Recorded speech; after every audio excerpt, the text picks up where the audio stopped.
Happy New Year, everybody. It's 2023 officially, and I have to say I had an amazing holiday with my family. Really just got to spend some time with the kids and my wife and enjoy just being together, having family. And I got to reflect a lot on just how far we've come. What an amazing experience this has been with my team, with the Informed Consent Action Network, our nonprofit, this show, The High Wire.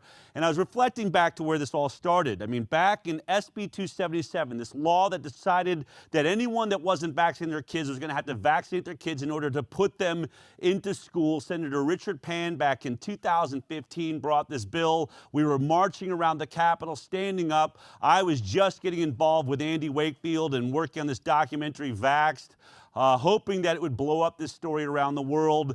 And from there, you know, when we were fighting for it, we were being told, you're just a radical minority. There's only 3% of unvaccinated kids or 5% not vaccinated. Maybe 10% of you are vaccine hesitant. This must be quelled. This must be stopped. And then, you know, as we've all watched this entire progression, our discussions about vaccine safety, and then we hit the pandemic. And then if you imagine that it was a plandemic, then this is the biggest disaster that was ever planned. I mean a disaster on them. If they took about a 10% vaccine hesitancy group in America, we now know, and I've been saying it to you all along, folks, we're the majority. Stop being worried about talking about this. Stop being worried about talking with your friends. It's now official. Check out this Rasmussen poll that came out. I tweeted this out on Monday. Died suddenly. More than 1 in 4 thinks someone they know died from COVID-19 vaccines. You know, Rasmussen, this has been around forever. This is legit. Nearly half of Americans think COVID-19 vaccines may be to blame for many unexplained deaths, and more than a quarter say someone they know could be among the victims. What an incredible statement. They had a graph that they put up in this that really says it all. National survey of 1,000 American adults conducted in December 28th through the 30th. Percentage of vaccinated. The vaccinated that think there are legitimate reasons to be concerned about the safety of COVID-19 vaccines, 40%. 40% of those that got it think that there's a legitimate concerns. Percentage of vaccinated that think someone they know personally might have died, 22% of them. Almost 1 in 4 of those that got the vaccine thinks this is an issue. Percentage of vaccinated that think that unexplained deaths from the vaccine is at least somewhat likely, 38%. Percentage of Americans that believe there are legitimate reasons to be concerned about the safety of COVID-19 vaccines, 48%. And percentage of American adults that believe it is likely that side effects of COVID-19 vaccines have caused a significant number of unexplained deaths, 49%. We made this graph, by the way. This isn't how you read it on Rasmussen. We made this so that you could see it. But those are outrageous numbers. And I say majority because when you look at those against, it's in the 30%. Like 30% don't think that that's true amongst the vaccinated. We are now the majority discussing these issues. Now, this was the biggest story I thought, maybe certainly throughout COVID, this pandemic, maybe in my lifetime medically. We have never seen this big a shift around a vaccine conversation. But then on Monday, just hours later, one of the biggest news stories to sweep America hit. This unfortunate story is what we all witnessed in the news. A terrifying scene playing out on Monday Night Football in Cincinnati. Terrifying moment involving Buffalo Bills safety Damar Hamlin. The Bills say the 24-year-old suffered a cardiac arrest. 24-year-old Damar Hamlin collapsed on the field after making what seemed like a routine tackle, suffering cardiac arrest. The injury is sending shockwaves through all levels of sports. It wasn't until you looked into the face of the players and saw their reaction did you realize that this was something extraordinary. When I saw this hit, immediately I knew it's not the hit, right? I mean, that was a standard hit. Don't recall ever seeing anything like this. To see him make a tackle, to get up, and then literally collapse, then his legs start shaking and what have you. It was scary. Never seen a response from a hit like that, Anderson. There didn't seem to be any direct hit to the head or neck area. Been involved in this game for 55 years as a player, a high school player, college player, professional player, and as a coach. And never witnessed anything like this. It was a collision you see dozens of times in any NFL game. Hamlin was treated on the ground for 20 minutes before being taken to a nearby hospital under police escort. He was transferred to the University of Cincinnati Medical Center for further testing and treatment. He was currently sedated and listed in critical condition. Medical experts say the key to Hamlin's recovery will be how quickly his heart was restarted. Really, it's going to come down to his underlying strength, his conditioning, and how long he was without any oxygen.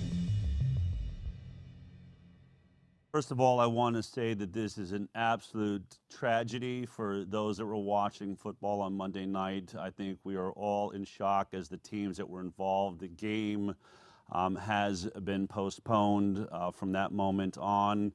I also want to say our prayers are with Damar Hamlin right now as we're praying for a complete and speedy recovery. Just really hard to wrap your head around what took place there. But that is what, especially since on the High Wire, what we do is discuss health. We consider ourselves in many ways a health news program. And I think that this is an important issue because in some ways, it doesn't stand alone. We have been reporting on the collapse of athletes all across the world in sports, on the field or during practices. And so to try and understand and get some context on all of the different possibilities that are taking place here, I want to say right now, I don't think anyone can say for certain what caused this incident exactly, but to try and investigate that thought and that question, I am joined now by the world-renowned cardiologist, most published heart doctor in the world, Peter McCullough. Dr. McCullough, I want to thank you for taking the time today to join us on this. Thanks for having me. Now, to begin with, the moment this happened, there seemed to be a real push. The next day, I started hearing a lot about the injury to this player as though this tackle caused it. But as you can see in that, montage that we just delivered, many professionals are saying they didn't feel like this looked like a hit that could cause this type of reaction. And one of the terms that came up was commotio cordis. And I looked this up just online, and it seems that there can be an injury to young athletes when a baseball or a lacrosse ball or even maybe a punch hits the lower sternum just right. But can you tell me just what do you know about commotio cordis to begin with, and can that cause a situation like this? I just want to understand that because there was a lot of press around that to begin with. There's about 20 to 30 cases of commotio cordis per year, almost always in baseball or lacrosse, an unprotected breastbone. We've analyzed this on my Substack of, can it ever happen in football? And the answer is no, because the shoulder pads have a breastplate protector. So the players get hit with helmets in the chest all the time in routine tackles, and it diffuses the energy. So commotio cordis was quickly ruled out by all the people. I watched it live. I watched multiple reruns. Another thing is commotio cordis, as your figure points out, is spontaneous ventricular fibrillation.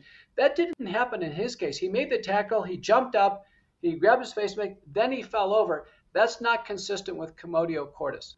Right, and that's what I was saying when we were discussing it. I said almost like your heart has been shocked or something, or like electric shock. It stops the heart immediately.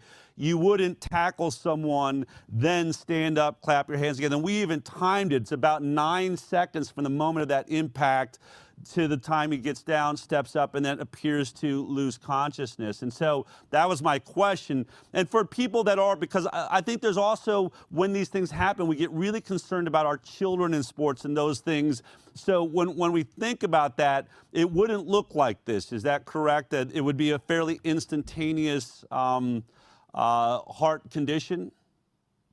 It would be instantaneous, although I've done my research here, and there is a paper in the European Society of Cardiology regarding myocarditis, not related to COVID or the vaccines, but prior myocarditis and the precipitation of cardiac arrest with blunt chest trauma.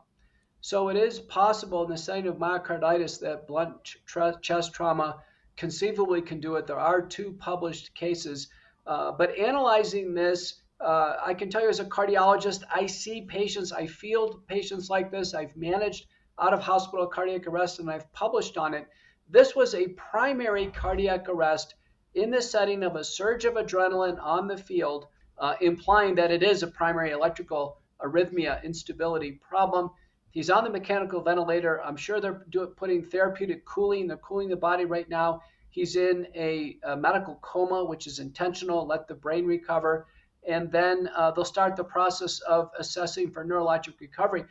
You know, I looked at what was done on the field, Del. I think everything was done perfectly. That's good. That, in fact, once he was resuscitated, they waited in the paramedic unit in the tunnel for his mom to come out of the stands. He was that stable. They got his mom in the paramedic unit and went on to University of Cincinnati Medical Center. So these are all good signs. I predict, based on what I know, that he will recover. He'll come off the ventilator, and then it's a degree of his neurologic survival. I do think his playing days are over with. I anticipate he'll have an implantable cardiac defibrillator, and then he's going to need an evaluation for what was the cause of this. And so, you know, when we think about that, and that would be really unfortunate if he's unable to play again, but as you're saying, this is a primary then cardiac arrest that was suffered here. So what would be the underlying natural causes of something like that? And is that something that is tested for in these athletes? This is on the heels of a paper I've just published with Dr. Panagis Polycridis. And what we've reported on prior to COVID in the European soccer and rugby leagues, which is far more players than the NFL, prior to COVID, the number of cardiac arrests per year, about 29. And it's almost always congenital heart disease, including hypertrophic cardiomyopathy, previously not detected, or anomalous coronary artery disease. So it's a primary heart problem. And that's prior to COVID. The numbers now, since COVID-19 vaccination in 2021, have skyrocketed to 1,598 cardiac arrests on the field in Europe. So 2/3 of these are fatal. Fortunately, with Hamlin, we now know that, you know, at least it wasn't initially fatal. The AP has reported that 95% of NFL athletes are vaccinated, fully vaccinated, and 100% of staff.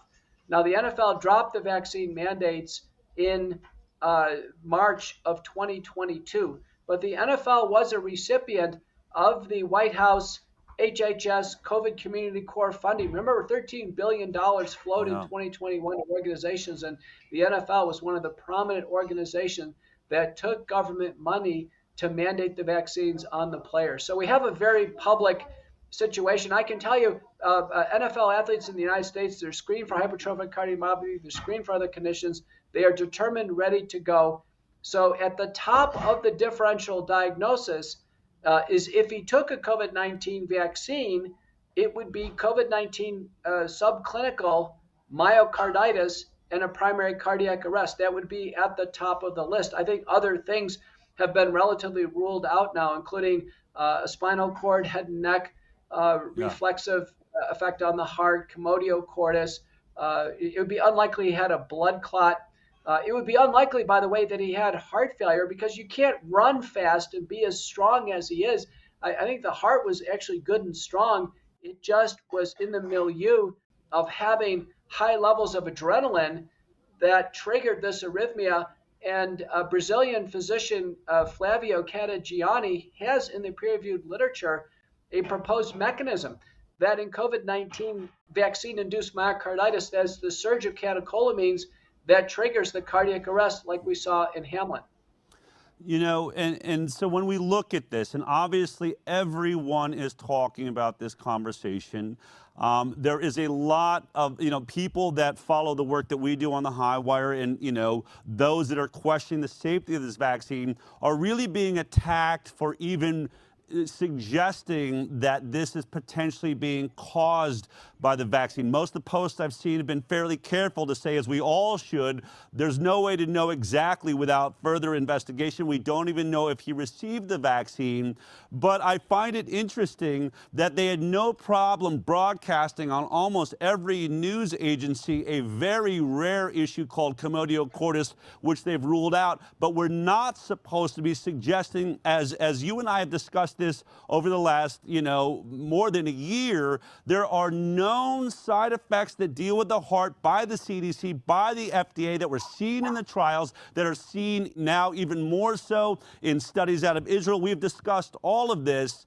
I saw a post recently where you and Malhotra have been making this point to say, until proven otherwise, as a heart specialist, should this be on the table, or is there some ethical reason we shouldn't be considering the vaccine as sort of all of the things that we believe, that we are hoping these doctors are investigating, that they're looking into, so that they can give the best diagnosis and prognosis for Damar Hamlin at this moment? Well, there's a first simple step, is that the family, the Buffalo Bills doctors, the University of Cincinnati Medical Center doctors, and the NFL could just come out and say, did he take a COVID vaccine or not? His teammate Cole Beasley, he didn't take the vaccine. Aaron Rodgers didn't take the vaccine. Right. So that's a very simple step. To just allay any fears. One of the unique things about all the interviews and all the player tape that was generated from this is people looked sick and nauseated. Some people started to turn very pale. And I got a sense that people started to think, wait a minute, is this what the vaccine does to people? Right. This is right on the heels of the Rasmussen report. Yes. The Rasmussen report was done over the holidays, Del, and there, huge sample, 2/3 of people took the vaccine, a third didn't. The overall number of people who know somebody who's died of the vaccine now is 28%. Let me tell you, every commentator, every person, I was watching all the facial expressions. Sure, they were alarmed. Everyone's praying for Damar, his recovery, but people had a deeper sense of fear that they themselves, in fact, have this inside their body. And could this be what they have seen in the report by Polycretis and McCullough, the reports we've seen on a whole variety of documentaries? You mentioned the one I did with Malhotra, Until Proven Otherwise. Could this be it now, being right in front of them on prime TV, Monday Night Football?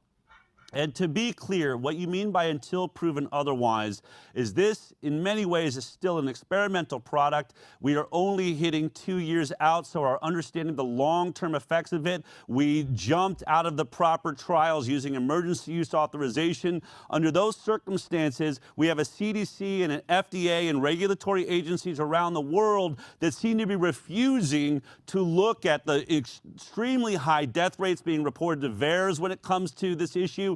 Our nonprofit has fought and won the V-Safe data, which is showing us some very alarming details on the amount of reports and hospital visits from people. So under these circumstances, I think it was you that once said we need to use the French, court system, which is guilty until proven otherwise. This is a test product. Is that essentially the basis of science and the scientific method, that when we have a brand new product and we're seeing anomalies like we see the amount of people saying, I have never seen this before, we have to look at this and say, look, it's up to the CDC and the FDA to really prove to us that this is not what is causing these athletes to drop on fields all around the world. Don't we? Is that where we're at now?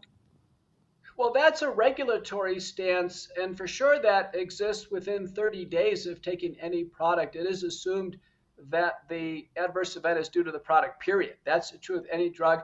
I chaired a day safety monitoring board one time, Del, for a esophageal dysmotility drug. And I remember being told by the sponsor and the FDA, said, listen, 5. You have 5 unexplained cases where people pass out. This drug is gone. It's gone. And guess what? It happened. and the drug was gone. It never saw the light of day. So a strict regulatory stance is always to blame the new experimental product. We always do that. That is a safe and conservative thing to do. And what you saw in the media is no one would bring up the vaccine until I did on national TV the day afterwards. I was the first public figure to bring it up in the differential diagnosis. No one had the courage to bring it up, yet it was the elephant in the room. I guarantee it was on everyone's mind. You mentioned this idea of public awareness. It's not only the Rasmussen report. We have the Mark Skidmore MSU survey. 22% of people know somebody who's been significantly damaged with a COVID-19 vaccine. We have the Zogby survey, Children's Health Defense, 15% took the vaccine. They have some serious medical problem. And as you point out, the VSafe data, 7 to 8% of people take the vaccine are so sick they have to go to the hospital, the emergency room, 25% incapacitated. Listen, word of mouth, Del, this could be completely silent in the media. You know what the public is thinking? The public is thinking, you know what, this could be the vaccine. Well, that is what we're seeing. I am glad that you are not afraid. It seems that there are real talking points being delivered across media stations throughout the world. I know it takes tremendous courage to say the things you're saying. I would assume that you are getting some pushback from medical professionals, as you have throughout your criticism of how this vaccine has been rolled out, how it was tested. But I think that this is, as a journalist, my job, since I don't believe the CDC and the FDA did a proper investigation of this product. I think it was rushed out. It is left now on the population, as we are all now guinea pigs, a part of this worldwide trial. Then who is going to point out? If we are all afraid to say these are known side effects, this should be looked into, and we are afraid to ask what the vaccine status is, as it's been pointed out, you are allowed to ask me my vaccine status to get into restaurants, as we saw through COVID. You can ask my vaccine status in order to get on an airplane and travel in a certain country, certainly get back to the United States of America. You can ask my vaccine status to go and see a rock concert, but we are not supposed to be asking vaccine status when an athlete at the prime of their health and career collapsed with a heart attack in a very rare and odd moment. No one's supposed to ask that question. I want to say I'm glad you are asking that question. I believe it is medically sensible to ask that question.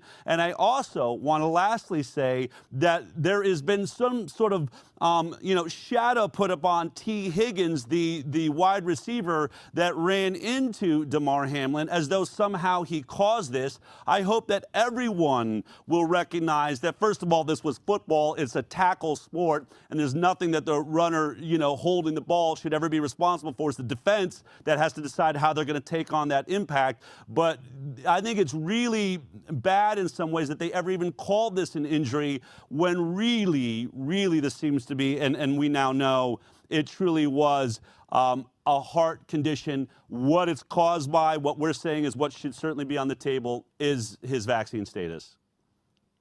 Del, I agree. This is not a private health event. This is not. This is an athlete. He's part of the NFL. The NFL took government money overtly to mandate the vaccines. The NFL reported vaccination status for the players. Now a player has gone down. The FDA says the vaccines cause myocarditis. The peer-reviewed literature says there are autopsy-proven cases of fatal myocarditis with sudden death, just like this.